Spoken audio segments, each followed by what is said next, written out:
Ассаламу алейкум. Урматтуу замандаштар, урматтуу телегөрүүчүлөр, Жаштар сүйлөсүнүн теле долбоору Нарын областына караштуу Актала районундагы Баятов айылында, тактап айтканда Шүкүрбек Бешеналиев атындагы орто мектептин жаштары менен жана ошондой эле төрүбүздүн сыйлуу коноктору менен бүгүн Жаштар сүйлөсүнүн теле долбоору эфирде. Саламатсыздарбы?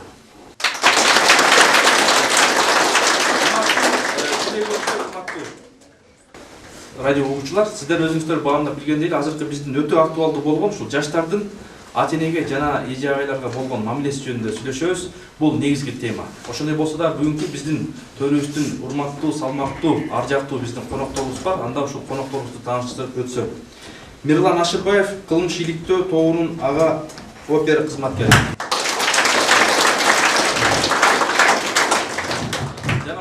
Коомдук ишмер, дил мирөгү, адеп ахлак жана маданият борборунун мүдүрү Өзбай Азиз Чотонов коноктор. Жана ушул Жаныбек Жээнбеков, Актала районунун имам хатиби. Имам хатиптин орун басары Темирлан Кыдыршаев. Урматтуу жаштар, урматтуу коноктор, урматтуу телегөрүүчүлөр жана ошондой эле радио угуучулар, ушул азыр сиздер билгендей эле биздин жаштарыбыздын мамилеси кандай болуп жатат? Ата-энеге болгон мамиле, ата-эненин балдарга болгон мамилеси, эже агайга болгон мамилеси негизинен жаштар жакшы дешет. Азыр 21-кылым заманбап техникалар өсүп атат, алдыга күнүгө өсүп алдын өстөй баратат. Ошондой болсо дагы бүгүнкү ушул теманын тегерегинде сүйлөшөбүз. Биз менен бирге болсоңуздар, кызыктын баардыгы алда. Анда биз ушул коноктордон баштасак, мына сиздердин убагыңызда кандай болду эле азыркы жаштардын оюна кошуласыздарбы, кандай кошумча алымчаңыздар бар? Азыркы жаштар өзгөчө мектептин балдары ата-энеге аябай орой мамиле жасаганды үйрөнүп алыптыр. Ата-энени коркутуп, ата-энеге таарынып, ата-энеге кыйгырып, ата-эненин тилин албай, өз билгенин жасап, ошондой туура эмес мамиле жасагандар көбөйүп баратат биздин балдарыбызда, кыздарыбызда.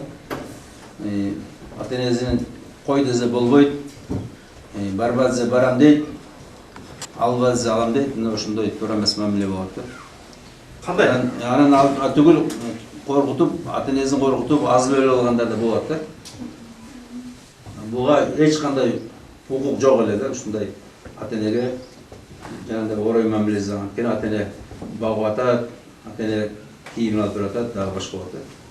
Урматтуу жаштар, мен бул ойго кошула албайт элем. Биздин жаштар андай болбосо керек. Кандай силердин оюңар? Ар бир кишинин өзүнөн мен деле өтө кошулуп кетем агайдын айтканына. Албетте ар ким өзүнүн оюн өзү билиш керек, өзүн билиш керек. Ата-энесине, мисалы ата-энесин коркутуп алып, өлүп калып, ушундай бир жаман иштерден ырак эле болсун деп айтам. Себеби ар ким мисалы окуучу болгону деле ата-энесин өзүн жана туугандарын ойлош керек, сөзсүз. Андайдан алыс эле болуш керек жаштар деп ишенем. Ата-энеси кантип ойлошот? Ата-энеси, конечно, ушул орунга чейин ата-энеси жеткизди да, ушул даражагачы. Сөзсүз ата-энени ойлош керек экен, ата-эне жок болсо биз жок болмокпуз. Жаштар сүйлөсүн. Жакшы.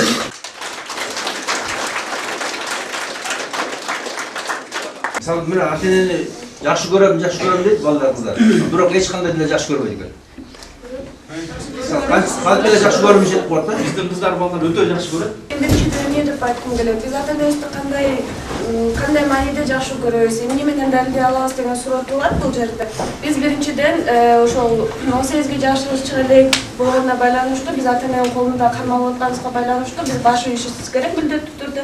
Ошондой эле биз милдеттүү түрдө ата-эненин тилин алып, мектепке барып, ар бир адам негизи өзүнүн укугу менен милдетин төлөп алып жүрүш керек.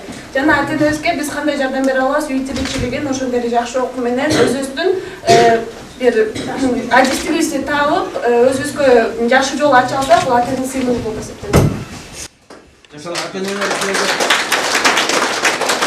Ата-эне сага вечерге барба десе кандай болот? Дискотека барба, вечерге барба. Анткени биздин оюбузга койсок, биз бардык жерге баргыбыз келет. Анткени башка биздин досторубуз менен калгыбыз келбейт. Бирок ата-эне аны деген алдын ала камыбызды көрүп атат. Бирок биз аны туура эмес кабылабыз көптүк жерден.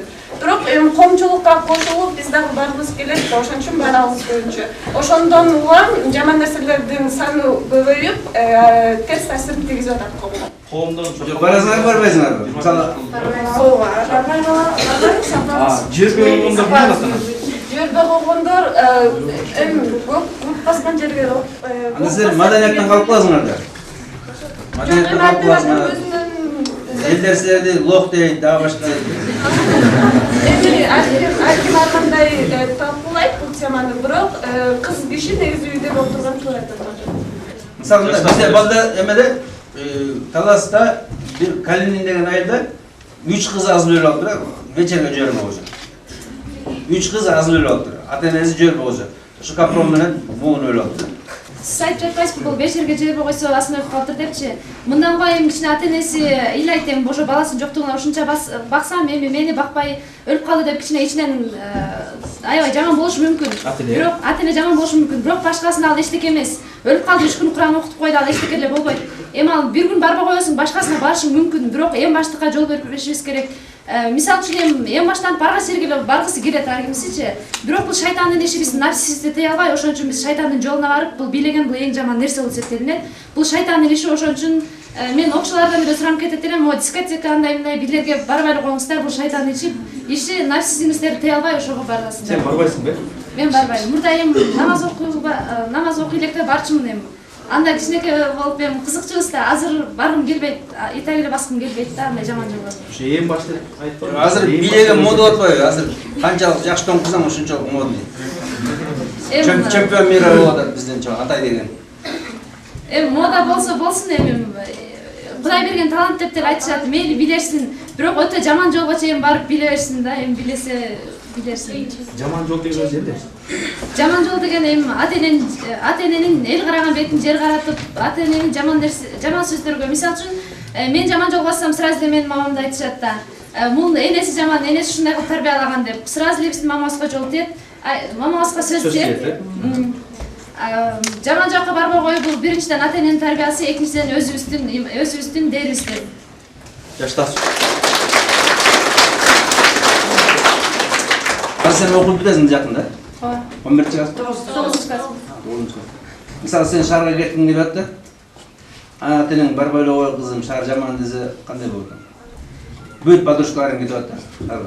Жок, мен ар кимге деле атаандашпайм. Мисалы үчүн бул кийимди кийиптир, мен ушул кийимди кийишим керек. Бул бияка барыптыр, мен аяка барышым керек деп мен атаандашпайм эч качан.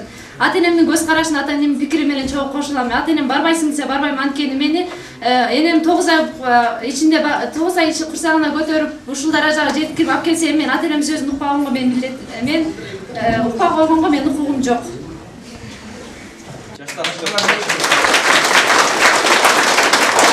Биз деген вечерге жибербей койсо же дискотека жибербей койсо эле асынып өлүп калган туура эмес да.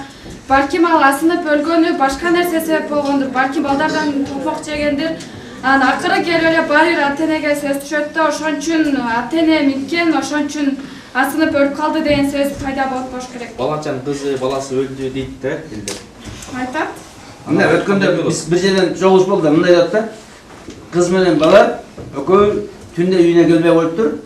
Анан эртөсүн кыздын ата-энеси баланын үйүнө жеткирип салыптыр. Мына жашаган кыз ушул жашай бер. Анан тигилердин ата-энеси кубалап жүрүп да, кетти. Керек жок сен дегениңде. Анан барып кыз азып өлүп алыптыр. Аны угуп бала да азып өлүп алыптыр. Экөө тең ата-энесине таарынып азып өлүп алды. Бул эми асын өлүп калды деп атпайсызбы? Эми кыздын өзүнөн кетсе керек, өзүнүн күнөөсүн сезиш керек болчу ошол жерденчи. Эми өлгөнү ошол эми бул уят өлүмдөн катуу дейт, бирок өлгөнү мен оюмча чындап эле ойлойм. Эми эч кимге керегиң жок болгондон кийин итче жүргөндөн көрө ылчы өлө эле калган жакшы да, андан көрө наркы дүйнөдөн тосоп барасыңбы? Ишса бул дүйнөдө эми сен эч ким деле карабайт да. Аны өлүп калып эртерээк утка тургунлар деп атасың. Жок, эми андай деле ой жок, эми бирок өлүп калганды, бирок мен оюмча жакшы да, эми бул мындай болгон мисалы үчүн башка эми райондо областтарга деле тарашы мүмкүн. Мисалы үчүн бул окуя Таласта болсо, Ал башка жерге чейин тарап азыр сперма деген мамлекет бар, ага чейин жазылып чыгышы мүмкүн. Андан көрө уят болгондон көрө уят өлүмдөн катуу деп өлүп калган жакшы деп өлүп калышы мүмкүн. Бирок буга мен ичинере деп ойлойм.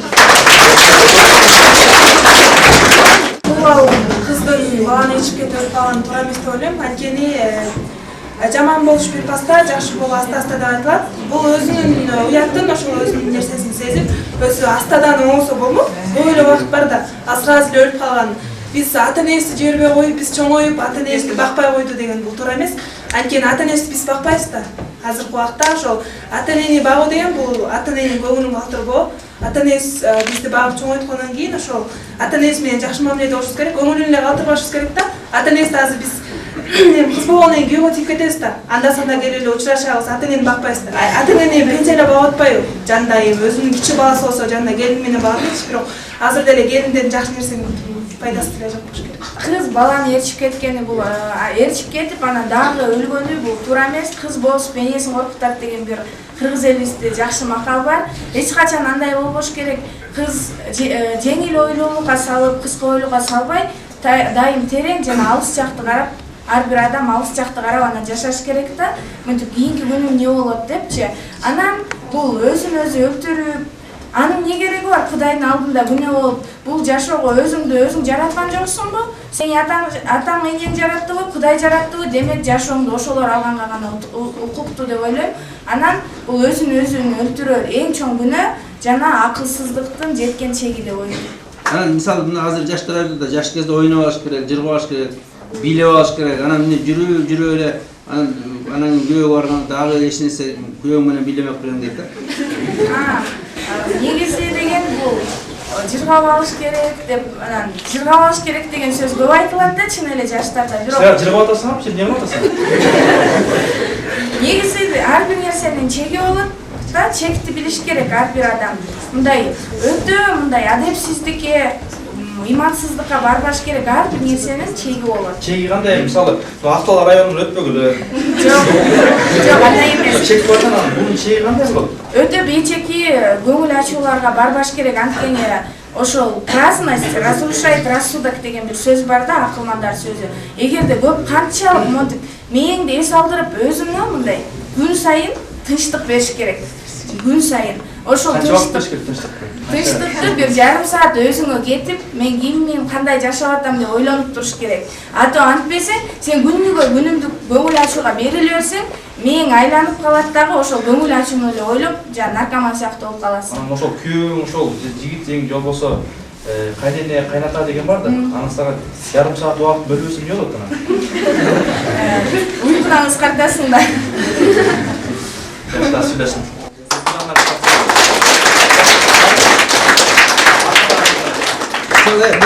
Жана суроо, силерде атаңар, энеңер жөрбөй, ден рождения жөрбөй жатат. Модный юбка алып бербей жатат. Мисалы мында мен өткөндө Кочкордо айтат да, джинсы үчүн аз өлүп алып да. Бир чүпөрөк үчүн. 6 бала аз өлүп тур. Джинс алып бербей коюп, сотко алып бербей. Ошо бир кичинекей бир нерсени алып бербей коюп дейт. Силер алып бербей койсо эмне кыласыңар? Негизи бул биз ата-энени сыйлаш биринчи биздин милдетибиз болуп эсептелет деп ойлойм. Себеби бул ата-эне бул Аллахтан кийинки орун бул ата-энеге берсек болот. Бул биринчи орун Аллах, экинчи орун биз ата-энеден коркуп ошондон кийин биз өзүбүз мусулман болгондон кийин биз ар бирибиз өзүбүздүн адеп ахлагыбызды сакташыбыз керек. Ошондой эле мусулмандардын бардыгы эле көп бул негизи кийимдин орду бул жөн эле дененин кооздугу деп эсептейм. Мисалы азыр бардыгы эле жаштардын бардыгы эле бул акчанын артынан же болсо бул ата-энесин таанып өлгөндөр көп болот. Бул негизи бул акчанын орду чөнтөк деп эсептесек болот. Бул жөн эле нерсе. Биз бардыгыбыз тең ата-эненин сөзү менен жашап, ошолордун айткандары боюнча болсок, биз келечекте жакшы ордубузду таап жана дин менен жашап кетишибиз дагы жакшы мүмкүнчүлүктөр бар деп ойлойм. Чолпон, мисалы ушул ата-энеге эле таанып өлүп атабы же эже агайларга таанып өлгөн учурлар барбы? Мисалы жана силерде Элеман деген жигит бар, ал эмне өлгөн? Негизи аны билбейм, бирок негизи бул ата-энеге таарыныш бул менин акылым жетпейт ата-энеге таарынбай. бардык нерсеге биз чек койгондон кийин ал чекке жетишибиз керек. Биз эч качан кайра артка карабашыбыз керек. Болуп өттү. Ал нерсе мисалы вечерге жибербей койду. Болду, ал нерсе болуп өттү. Биз башка алдыны карап жашашыбыз керек. Эгер адам алдыны карап жашабаса, андан келечеги жок дейсиз. Балам, тети кыз бизге жабып атат, ошону келин кылып кел. Ушу ата-энеге болгон ошо сүйүүбүз, ушу ата-энебиз болсо ушу кызды алып келесиң, сен ушу менен жашайсың деп атса, бул ата-энебиз айтып атат да, бирок аны алып келесиң, жашайсың, бирок аны менен мен аны сүйбөсөм, ал мени сүйбөсө кантип жашайсың? Кантип жашайсың?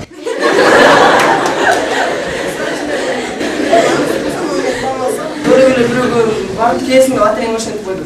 А мен болсо аны тааныбайм да, ал мени тааныбайт. Ага мен сүйлөсөм, ал тетире карап отуруп болсо ошол туурабы. Андан көрө лучше өзүм Кантип жаратыш керек ошону? ата-энеден сураш керек, Бери карап берчи, Атаң мисалы суроодо, атаң сага мисалы сенен сурабайлап берди, конфет, же дагы бир нерсени жоокат. Сенен сурабайт да туурабы? Анан бирок жейбизиң да. Алдын жейтип жогат, аял болсо түбөлүк болот, жашайт. Айбек мисалы ошо сен тандаган кызың айтат да, келинчегиң. Сен атаң менен жашабайбыз, кеттик деп. Бишкекке десечи, Бишкекке деген. Жаным, андайга жол бербейм. Мен ошо өзүм, ошо келинчегим мындай атайын өзүмө башип, ага да мен башип, экөөбүздөн бирибизге мындай жакшы мамиледе болуп, ата-энеме дагы ошо карабашпай мындай жакшы келинчегим. Сен да башип, кантип башип турасың? Мынтиге башип беребиз, бирок ал менен сөзүм болсун, ал мени сыйласын, мен аны сыйлайм ошо. Турмушка чыкканда эгер ата-энем ошол мына кызым могу бала жакшы экен деп айтса, мен ошол адамга турмушка чыкканга макул деп ойлоптум. Анткени ар бир эле ата-эне өзүнүн баласын жакшылыкты деп алат. Көрбөй туруп, Көрбөй туруп, эми ата-энем көрөт да, аны ата-энем билет кандай бала экен. Эгерде ал ошол бала же ошол кыз ошонун баласын же кызын бактылуу кылып кете алганына ошо ата-энесинин көзү жеткени үчүн ошентип айтып атат да. Сен башка ата-энеңиз айтып атат да, ушуга тээсиң ушундай деп. Ата-энеңиз болсо ал тышын эле көрүп алып айтып атат да, ички денеси жаман болсо кантип экен? Жаштар сөз. Кандай болот? Эми сразу эле теп десе эле сразу эле монтир эртесин алып кетип калат да. Тааныштырып, карап көрүп, эгерде жакшы болсо, конечно. Жакпай калса ата-энем кайра айтып коёт, ата-энем темекини унутпайсызбы? Жок,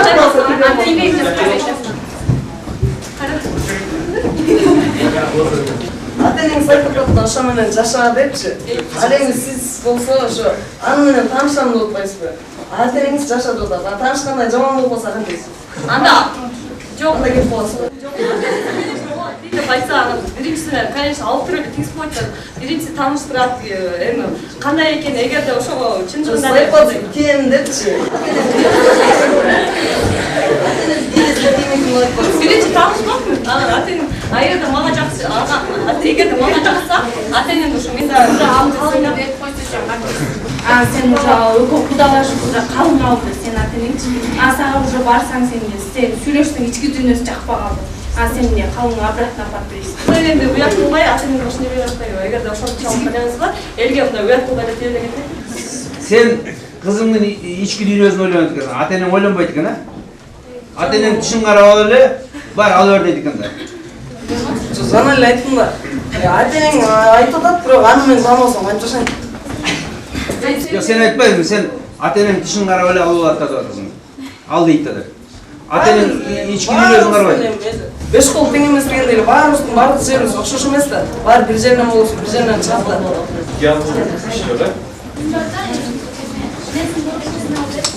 Ата-энесин тандап, караштырып, эмеки, энесинин тарбиясын алып, энеси кандай болсо, кызы ушундай болот да, ошентип калат.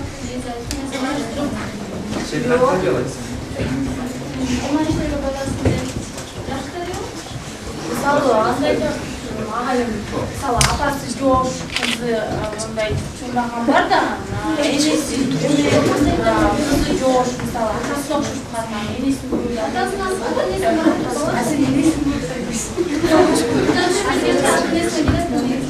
ата-энесин келип караштырып кандай адам болсо билбейм. Кызы менен апасынын окшоштугун толук баалай албайм, себеби бул Kızı azırkı kızlar менен апасын салыштырып көрсөң көп эле разницалар келип чыгат. Балким мисал үчүн апасы азыркы учурда апасы менен балдары келише албайт көп учурда. Себеби жанагындай көп шаң шөкөттөр натыйжасында келип чыгат.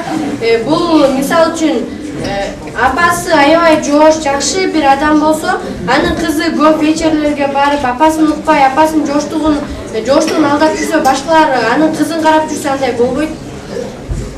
Мисалы, мени деле апам тиги бала жакшы экен, ошол жака барасың деп ошентсем, мен анын жүрөгүн карап көрбөйлү дегенде апам учукпай калат.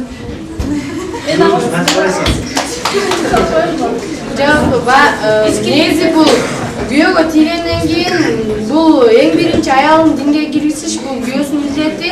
Жана ошондой эле бул аялы менен негизи күйөөсү башкы тактыда отурат, ошон үчүн күйөөсүнүн дагы иманына караш керек. Жаштар сөзсүн, жакшы. Жолгонун айтканда мен кошулам. Анткени эми деген азыр деген кыздар балдар деле азыр илгери эми айтышы эле 200 деп, азыр болсо 500 булачы. Мисалы үчүн мен ата-энеме ал бала жакшы көрүнгөнү менен, бирок эми мен ата-энеме жакшы мамиле кылып, башкаларга деле жакшы мамиле кылганы менен балким башка жактан жаман жолго барышы мүмкүн. Андай адамдар деле кездешет. Бирок мен деле дин айтканда чолпон айткандай, мен анын мага кылган мамилесине, анын динге канча процент ишенет, ушунчалык эле эми Кудайга ишенеби, мени эми ошо жүрөгүм менен Кудайга ишенип, жок дегенде жүрөгү бир жолу ла илаха иллаллах деп айтабы деп мен ошо жүрөгүнө карап анан тиймекмин. Эгер бирок чындыгында ата-энем тий десе, мен деле чолпон айткандай жүрөгүн карап көрөйүнчү, мен өзүм текшерип көрөй деп мен сынамакмын аны. Айтпабайсың тийбейсиң. Айтпабайсың. Мисалы ал балачы 2 айда 3 ай сүйлөштү, мен кыз жигит ал сразу 3 айда мисалы ачпайт ал ички дүйнөсүн. Ал ички дүйнөсү сыры деген кайдан билесиң ал түйүндө. 3 айда жабылып туруп берет. Ага жабылат. Анан канча сүйлөш керек? 7 ай болсо деле жабылып берет. Ага эми аны билиш керек көпкө. Канча жыл? Өмүр бою да болот. Эми ошону ачканга бизде эми ачканга аракет кылышыбыз керек да, эми бул ачпайт деп жүрө берсек, анда ал ачпай коюшу мүмкүн. Ачканга аракет кылыш керек. Ошо ачкычы пульти кимде? Өзүндөр болот. Аны мен эптеп пультун алып ачкычын ачып, жүрөгүн ачып, сандыгын чачып көрүш мүмкүн да. Эптеп кантип болот? Эми эптеп калам деп. Алсак ачпайт да. Ачкыда калса аракет канча жакшы сүйлөйсүң, не кыласың? Жагалданасың, не кылып ажырасың? Эми жагалданабызбы, чөгөлөйбүзбү? Ой тартына чалса. Бала үчүн чөгөлөй. Ашчы бала өзү эле. Болбойт ага, кыз асыл чөгөлөй. Жок, эми мындай айтканда чөгөлөй деген прям чөгөлөй эмес. Мындай айтканда аны Sen sırrını açıklanca senin sırrın açılıp olmaz mı? Kız деген кырда өскөн кыз балына дейт, биз өзүбүздүн сырыбызды дайыма кыз балына катып жүрөбүз да. Ал эми балалыктын ачышы оңой эле, эми биз үчүн балалыктын ачышы оңой эле болот. Кыз баланы урдап кетпейби балдар? Жок, кыз балма бышып өзү түшмөйүнчө ачып айта алмайм. Жаштар сүйлөсүн.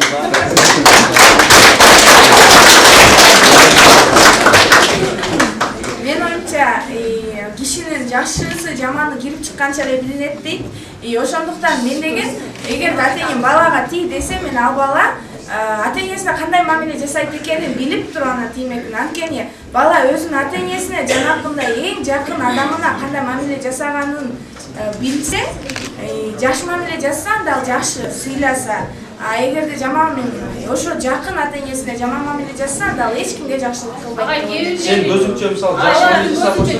Жок агай, андай болбойт да, байкап койсуң, бат эле любой киши психолог да, ар бир киши өзүнүн кыймылынан эле көргөзүп коет ким кандай экенин. Кантип байкайсың?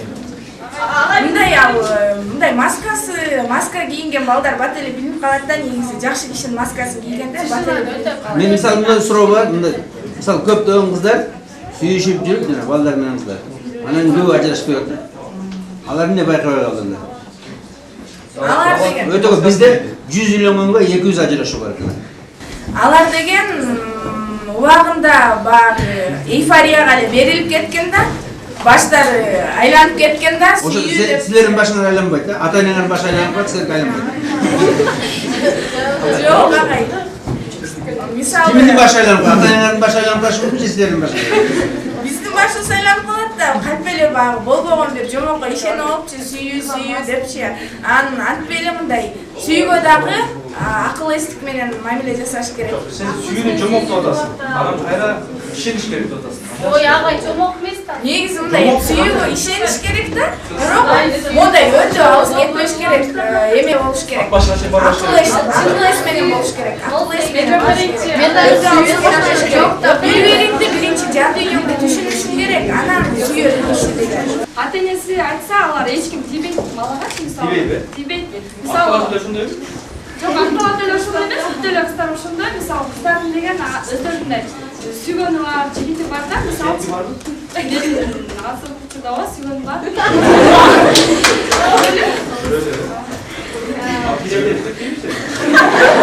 Азыр учурда мен айта албайм дейм, азыр мындай даканча сүйлөшөм, ата-эне депчи.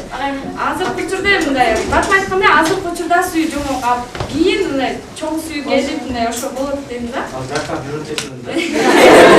Жок, азыр байкап элем, бирок мен аябай жакшы көрөм. Ал мени мен мындай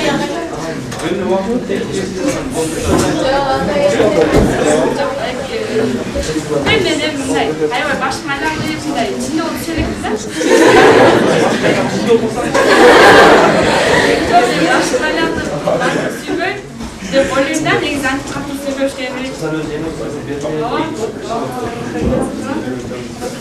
Айтышта бар, жүрөгүн ачыш керек, анан сүйүү деп. Сүйүү кандай жерде сүйүү менен илгери деген бизден кыздарда колдо болчу Аллага чүгүн. Азыр жооп кетет да. Илгери деле жашап келбеди эле Аллага чыгып келип, анан эч ким тааныбаган деп бирөөгө бир айга Аллага бирөө жалып калды, сыртынан жалып калды, значит аны эле Аллага чыгып барып отургузуп алып деп ойлодумчу. Жашап аны менен нормально жашап, канча карманча өлгөнчө жашап, бала чакалуу болуп эле жашап келе жатышпадым. Ал эсиздер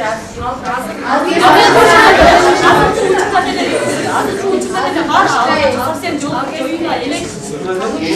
Болот. Ата-энеси билет, значит деген. Сен алар келсең турасың.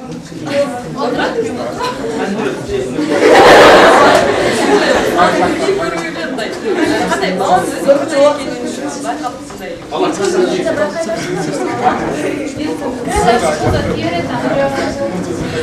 Бала эгерде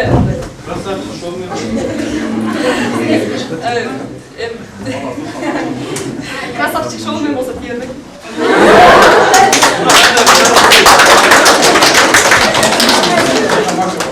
Sen özüm emetesің, ошонун бәрін теріштіресің, уру, узун, туғандар, ким сурайды ошон? Темада сүйлөшөсүң деп атпайбы? Ошо темада сүйлөшкөн жакшы го, чем сүйүүгө карап. Жок, сен мисалы мына жигитти изилдегенде сен сурайсың ошонун урулары, туғандары. Ким сурайт?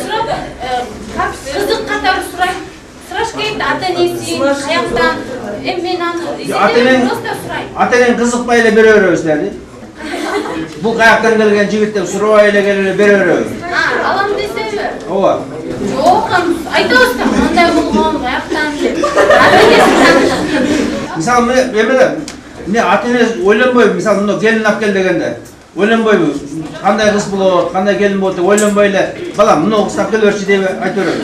Жок, ойлонот да.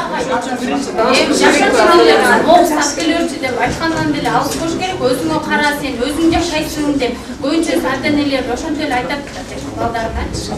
Мен жашабайм, өзүң жашайсың. Жакшы. Урматтуу телекөрүүчүлөр, бизге бөлүнгөн убакытта аягына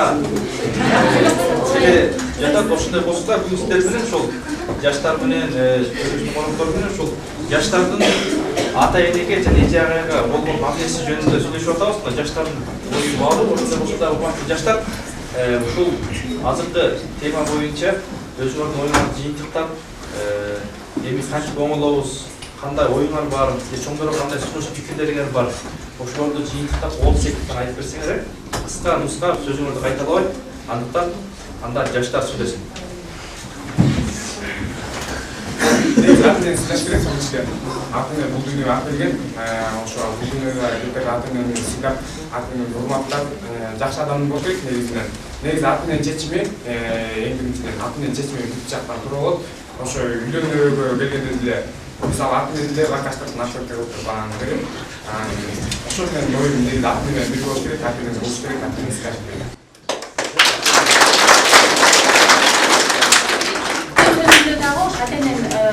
ата эненин сөзүн угуп, ата энени сыйлаганга аракет кылышыбыз керек. Жанагы ошо агайлар, эжелер жөнүндө да сөз болуп кетти. Андыктан чынында мугалим эжелерде жөнүндө сөз болуп кетти. Эжелерди дагы сыйлап, ушу урматташ керек. Баардыгын тең сыйлаганга аракет кылышыбыз керек. Сиз отасыңыз? Ооба. Жашташыңыз жакшы. Бул айтып кеткен сөздөрдүн баарына тең кошулам. Жана ойлойм, ата эненин айтканын жана жасап жаткан жумуштун баардыгын ата эненин уруксаты менен жасаш керекпиз. Анан керек болсо ата эненин акысын актаганга аракет кылыш керек, бирок адам баары бир өзүнүн ата эненин акысын актай албайт. Бирок ошого аракет кылыш керек деп ойлойм. Жаштар сүйлөсүн. Биз ата энени сыйлашыбыз керек. Алар бизге жамандык каалабайт. Алар көптү көргөн бул жашоодо. Алар көп баскан, алар көп нерсени билет. Алар өзүнүн ошибкаларын биз кайра баспасын деп жакшы жолго салысын билет. Ошон үчүн ата эненин сөзүн угуп, алар жанагы күйөөгө берем деп кой, алар деген сыртын эле карап бергиси келбейт. Алар ичин да көрүп, бүт байкап анан берет. Алар жаман баланы эметпейт, бери ушуга тиесиң деп. Алардын ички дүйнөсүн да карап берет. Баарыңыздар айтып жатасыздар, ата энелерди урматтайлы деп. Чындыгында ата энелерди урматтайлы. Ата энелер бизди ошо биздин ата энелерибиз ушул дүйнөгө бизди алып келди, биз ушул дүйнөгө жаратты. Кудайга шүгүр, азыр ушул мектепте окуп атабыз, мугалимдерге сыйлашыбыз керек, мугалимдерден билим алып атабыз. Мугалимдер аркылуу биз дүйнөгө таанымал болуп атабыз. Эмне кылсак да ошо мугалимдердин артынан киши болуп атабыз. Биринчиден ата энени сыйлайлы, экинчиден мектепти жана ата энелерди сыйлайлы. Биз сөздө эле сүйлөсөк, мунун баары туура эмес. Муну жазаш да керек. Сөздө башка түшсө, ошол мүшкүл ишти кылууда кылганы да билиш керек. Бул биринчиликтен бул талкуу баардык окуучуларга, ушул жерде отурган баардык окуучуларга бир сабак болду деп ойлойм. Ушунун артынан баарыңарга иман салайт, ата энеңерди сыйлагыла, ата энеңерди укугула. Анан баарыңарга ден соолук каалайт. Ден соолук болбосо, бул жашоодо булардын баарын даже сүйлөй да алмаган эмеспиз. Баарыңарга ден соолук. Эң биринчиден ушу балдарга адептүү болушун каалайт элем. Балдардын улуун урматтап, күчүн узаттап, эненин баскан жери бейиш деп бекер айтылган эмес. Ата энени биринчи сыйлаш керек, улууларды урматташ керек. Анан балдарга ыйман каалап кетет элем, ыйманды кошсун, ата энесине кайрылуу болсун. Кечээки суроодо балдар ата энелерине кандай булар мамилелери, ата энелерин кандай сыйлашат булар? Чынында азыр мына мисалы баары сыйлап атат да, чынында кандай сыйлашат? Сиздер билесиздер да булар. Ата энелерди сыйлашат, жакшы окуучулар бар. Мисалы уят кылгандар, мисалы жаман окуп ата энесин уят кылып, убарылгандар, бейбаштар. Тарбия үйдөн башталат дейт. Ар бир баланын өзүнүн жакшы алып жүрүшү, адебибиз эле эң биринчи жол үйдөн башталат. Ата энелерге деле айтабыз. Бизде болгон мектепте бала 6 саат гана болот. Калган сутканын 4/1 бөлүгүндө гана мектепте болот, калган 4/3 бөлүгүндө болсо үйүндө болот. Сиздер билесиздер, буларды билесиздер да. Ошо булар ата энелерин кандай сыйлайт булар? Ата энелерин сыйлаган жакшы окуучулар көп арасында. Канча пайыз болушу? 90% деп айта алам. Жашташты, жаш келгенде. Чоң. Өткөндө көргөзүп атат жана баткенден мугалимдин жинин келтирип туруп, анан мугалим аны уруп атса сотко тартып алып, анан интернет менен жиберат. Анан соттошуп атат да. Азыр ушундайдан Кыргызстанда 2-3 жолу ушундай болду.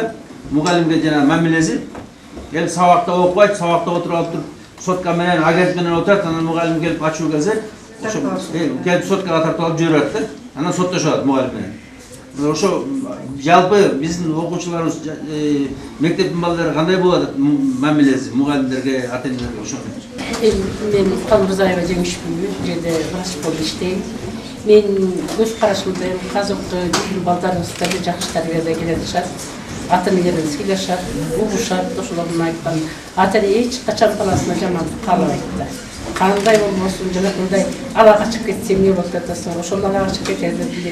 Өзгөр берип коелу, ошонун бүткүл турмушун жакшы болсун ойлоп туруп анан кийин ошону түзүп, ушул шарт менен ушу балам жакшы болуп өлүгүн өсүп кетсе экен, жакшынакай үй бүлөдөн болсо экен деп ата эненин ою ар качан бала үчүн эң кымбат. Эже мындай да. Биз ата-энелердин оюбуз жакшы балдарга. Биз баарыбыз ойлоп атабыз, балам жакшы болсо экен, жакшы киши болсо экен, жакшы окуса экен. А бирок балдар ата-энени карабай коюп атат. Ата-энени кандай кылып тарбиялашыбыз керек. Жанакындай өзгөчө, эми ондай немелер деле өзгөчөдөн болуп атпайбы. Сотканы колуна карматып коет.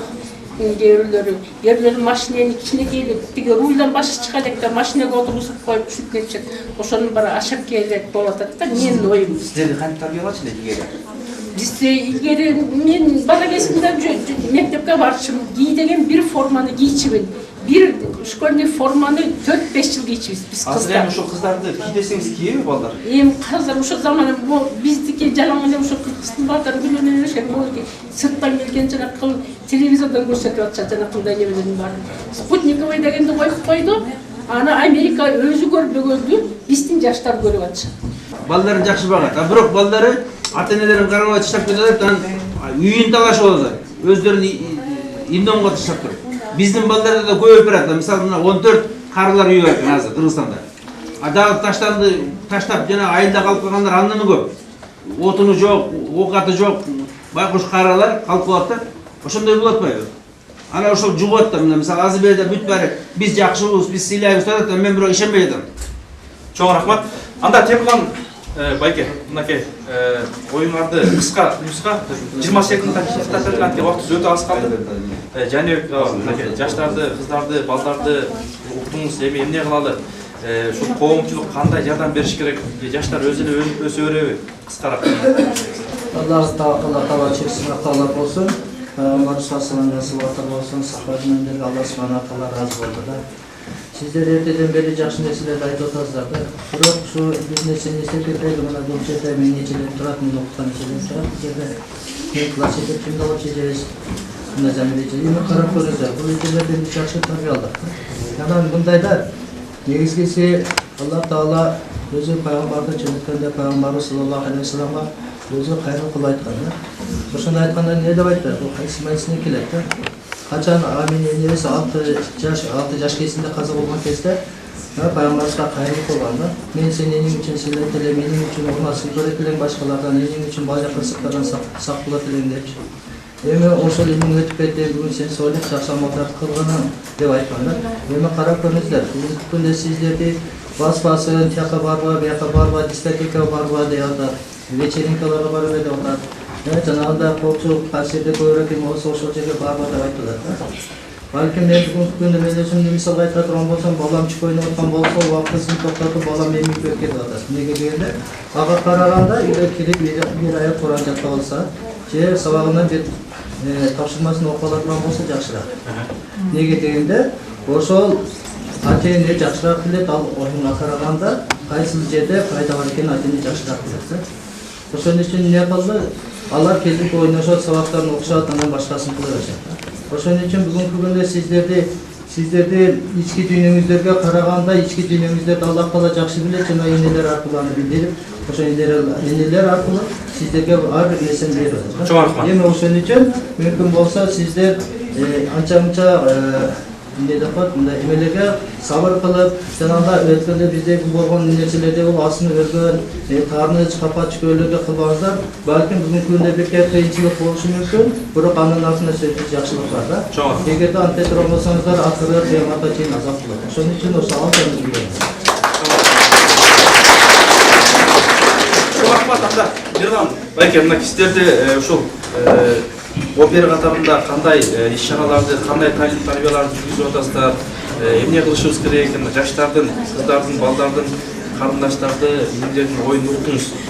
Сиздер жакта кандай маселе? Окуучулар, бул маселе боюнча баарыбыздар эле бирдикте мугалим билет. Жакта бирдикте чогуу эле иш-чаралар жүргүзүлүп жүрөт. Батма деген кызыбыз гаилер менен чогуу барып жүрөсүңөр. Буюрса жакшы эле дейм. Баарыңар бүгүн да жакшы активдүү катыштыңар. Биз тараптан сураныч иш жүрө берет экен, биздики баарыбыз эле милдетибиз кылмыштуулуктун алдын алуу, олтуруу, бетин ачуу дегендей. Анан бул дагы сөз болгону менен иш жүзүндө аябай оор да. Анан баарыңыздардан сураныч, бияктан ата-эне менен баланын мамилеси талкууланды. Бияктан ата энени сыйлаш керек.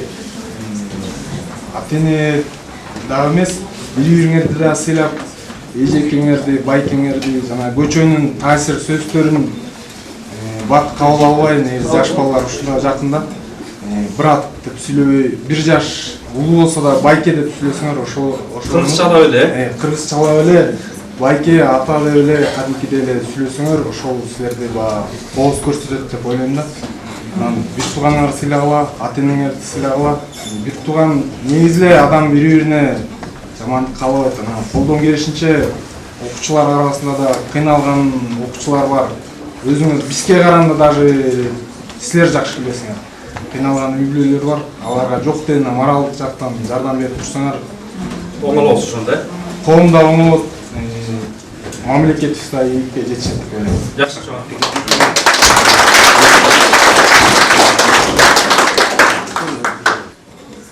Мен азыркы күлүп атканда деле ишенбей атам, силер ушу ата энеге жакшы мамиле жасайбыз дегениңер. Сөзүндө чынында биздики эффективный болуп атат сыйлообуз.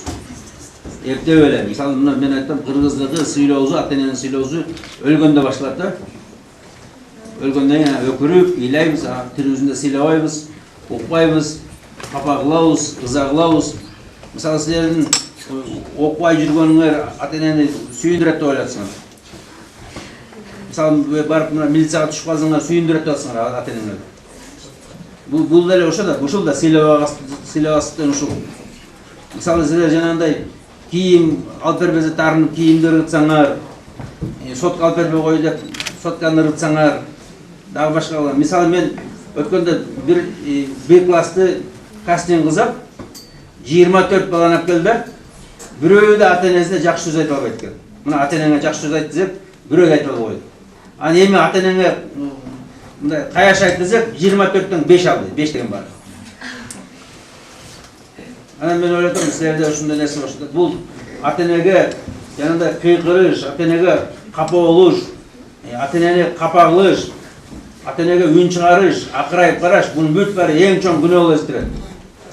Анан мына мисалы ата энеге тарыны аз өлө алгандар, булар силер бир нерсе айтып койсо эле тарыны өлөр азгын. Анан ойлап бошоп тиги дүйнө жыр калды. Тиги дүйнөдө ошол жакта башталат да азап. Айрдан сотканын ордуна же жинсинин ордуна. Силерде ошол жактан куйгалайт да, шашлык кылат. Ошол жерден ким муун өзү кыяматка чейин муундурат дейт. Ким өзүнө бычак салса, кыяматка чейин бычак салат дейт. Ана аякта силерге жинси турмак, бычак. Уксус ичесиңер, жана куйгала турган эмени. Ошон үчүн мына чоңойгончо, үйлөгөнчө ата энеңердин колунда болуп турганда, ата энеңердин тилин алышыңар керек, бүт баарында. Ошо ата энеге жакшы кызмат кылыш керек. Жакшы сыйлаш керек. Ошолорду жакшылап багыш керек, ээрчип кетпеш керек аялдарын. Мына ошону жакшы тил алды, ата энени сыйла дейт да. Мисалы мына өткөндө биз общежитиелерден сурап атабыз да, силер ата энеңерди кандай сыйлайсыңар? Канча СМС жиберсиңер? Бир жылда бир да СМС жибербептир.